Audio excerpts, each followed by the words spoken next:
So, a breakout house music artist, DJ John Summit, buys a $1.65 million Miami condo.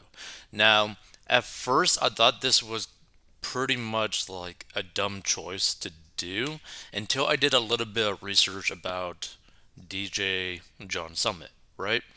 Because, I mean, if you look at his Spotify, he has 7.3 average monthly million listeners, right? 7.3 million monthly listeners on his Spotify. He was he was basically training and actually passed all the testing required to actually be a certified personal accountant, which I thought was kind of interesting. And this is like a video on his page, but of a live show, right? And you could tell from this live show, right? There's a crazy amount of people here, like a crazy amount, right? And so if he ends up doing multiple shows and selling out, he's making potentially anywhere from a few hundred grand to millions of dollars every show that he does, right? Even after paying all the fees, all the expenses, workers, etc., insurance, all that sort of stuff. So, and he has multiple shows lined up, like crazy. Like this guy's basically doing like a show multiple times a week. That's pretty impressive. And again, we're talking like crazy amounts of people too each time. So this guy is probably, I don't know. I'm just going to like take a big guess. Probably making like anywhere from like 20 to 40 million a year. So him spending like 1.65 million on a Miami mansion isn't that bad. It's actually pretty amazing. So props to him. So one of house music's most successful breakout artists, DJ John Summit, closed out this month's Miami Music Week with the purchase of a residence at the Marquis in downtown Miami for 1.65 million.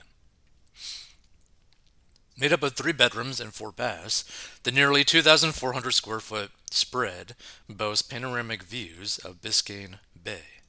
Located at 1100 Biscayne Boulevard, features include 2 private elevators opening directly into the unit and an open floor plan with 10-foot ceilings. Floor to ceiling impact glass and porcelain floors, plus 2 master suites with frameless glass enclosed showers, dual sinks, and walk in closets. It also has a Crestron audio and lighting, linear diffusers, a custom built-in bar, and a hidden projector in the living room. And building amenities include a spa, a fitness center, pools, and a 24-hour concierge valet, and services by the Gabriel Hotel. Now, some people might like stumble upon this. Some people might stumble upon this and be like, well, I mean, it's kind of stupid for someone to just spend like a crazy amount of money like this. But if you take into consideration what he does for a living, where he's basically on tour pretty much all the time, him having like a place that he can literally just come in, sleep, do whatever, and leave, and literally not care about it, is probably a really good choice for him. Him specifically.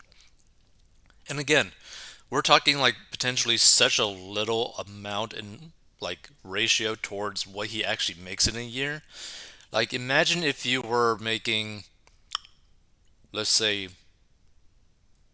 200 grand a year, but you only spent 20 grand on an apartment. That's not crazy, you know? It looks pretty beautiful though. Props to him. Like imagine like training to become like a certified public accountant and then you're basically bawling out of your mind. That is such like a crazy difference. Another 3 bedrooms. That's a nice bedroom, not gonna lie. One of 4 bathrooms. Yeah, the expansive balcony. I think this would look pretty awesome. This expansive balcony. Wow. So the unit has been described as the only floor plan of its kind in the entire building. Jason Lynn Build of Douglas Elliman represented the seller while the buyer was represented by Nick Foley of Compass. Someone who has played live at the Ultra Miami and EDC Las Vegas also headlined the closing party at Factory Town in Miami on Sunday, and his hits include Where Are You and La Danza. So this guy says, like, for a DJ, a guy that spins records at a club, I am happy for him, but pre 2008, no one made that kind of money for spinning records. I guess this is why no one writes songs or starts a band in the garage with their friends. Thanks, millennials. This person says, wouldn't put him in the category of a random DJ spinning at a club. He's one of the most popular out there right now, partly due to the music songs he produces, and partly because of his popularity in general, and probably plays 150 to 200 sold out shows per year. I mean, yeah, basically, from what I was seeing on his like tour dates, that's practically the case. I think I saw his show in Miami last Sunday was 10,000 people. Wow. Wouldn't be surprised if he's making 10 to 20 million a year before the cut that goes to his manager, agent, etc. Yeah, so basically pretty much like kind of like what I was thinking. Because he's doing a lot of shows, he's having a lot of people at every single one of those shows. Like if he does that multiple times, like he's clearing like deca millions every year. Like it's crazy how much money this guy's probably pulling in. Which, as a certified accountant, that's pretty awesome. Because hopefully he manages it in a way that he just never has to worry about money, ever. So John Summit isn't just a DJ, he's a music producer with 4 EPs, more than 26 singles, credited over 24 times. He doesn't just DJ clubs, he DJs at the biggest and best music festivals in the world. If only a boomer like you knew how to use Google. Which, by the way, I didn't use Google, I used Brave Search, but, that's, yeah, that's pretty crazy. Let's see, so April 1st, Saturday, Central Hong Kong, pre-sale. Let's just do tickets. Let's see, for April 7th. Let's do that one. Let's see what it is. Hmm, does it say a price? 5 days away. Sold out. Wow. Okay. That was an April 7th one. Let's try this one, April 14th.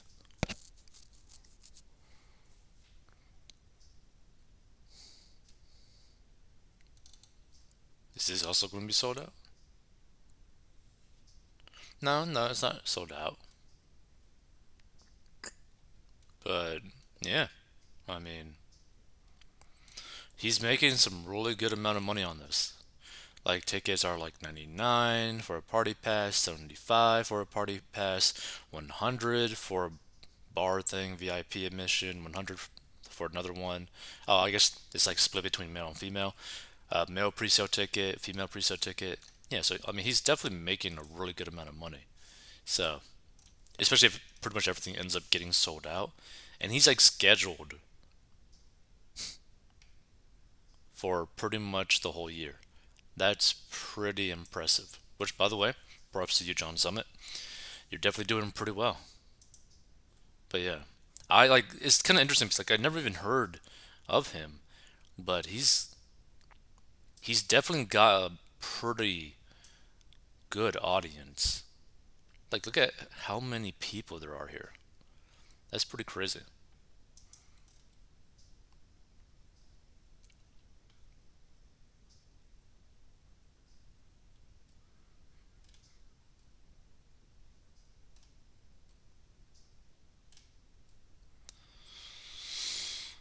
Hmm. Yeah, and like a lot of his fans, yeah, they're definitely fans. What I've always wondered though is like, how much does Spotify actually pay their creators for their music? Because I don't think it's like a crazy amount, but you're like listening to it so often that maybe it adds up. So like maybe if you do have the 7.3 million monthly listeners, maybe you're clearing like a few maybe like 20, 30, 40 grand a month, maybe. I don't know. Maybe it's more, maybe less. I have no idea. I have no idea about the whole music side of Spotify. Because, for example, for like podcasts, like for audio versions of podcasts and all that kind of stuff, you can get anywhere from like $5 all the way up to maybe even $40 per 1,000 listens, depending on the type of podcast that you have, how long people listen to it, and just your genre of podcast, right? So for music, with a good amount of listeners, what are you getting paid? That would be super interesting to find out.